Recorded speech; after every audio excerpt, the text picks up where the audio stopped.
Hello mga sangkay! Ngayon ay magluluto po tayo ng coated pili nuts. Ang pili ay isa sa mga delicacies ng mga taga Bicol. Masarap tong kainin kahit hilaw pa, makatas at malinamnam. Welcome sa aking channel, Simpleng Nanay. Mga kakailanganin natin ay ang pili. Isang tasa ng asukal. Bago po natin siya lutuin, paghaluin po muna natin ang pili at ang asukal. Haluin po natin siyang mabuti.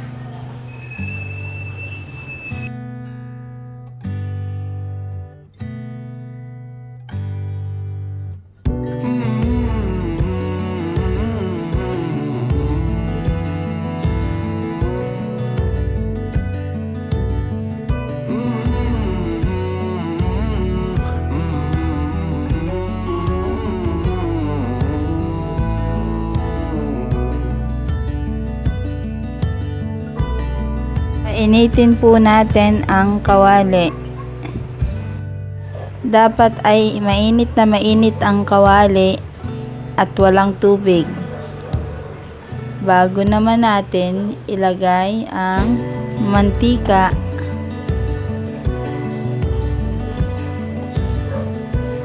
₱100 ml ng mantika lang po ang kailangan natin. Kasi nagmamantika naman po ang pili.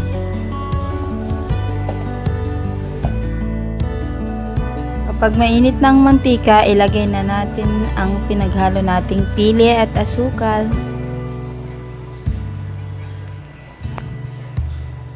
Halo-haluin po natin, halo-haluin nating mabuti. Halo lang po ng halo hanggang sa maging golden brown siya.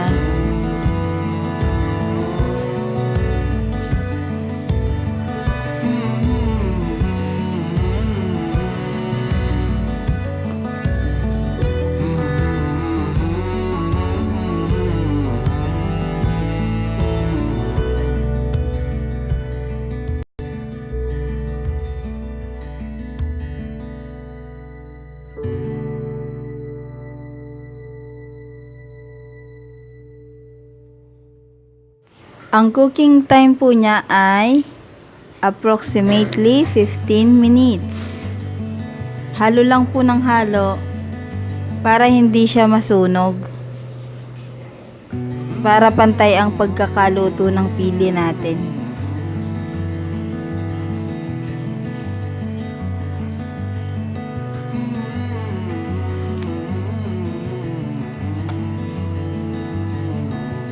Ayan, malapit na siyang maluto.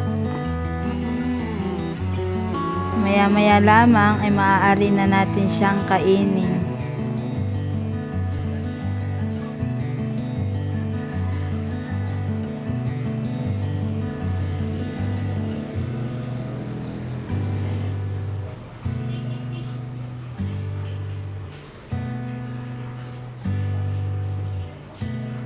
Ayan o, ang ganda na ng kulay niya. Pwede na natin siyang hanguin. Kapag ganyan na po ang kulay, pwede na. Ibig sabihin, luto na. Luto na ang asukal at ang pili. Pag kinagat nyo, malutong na yan.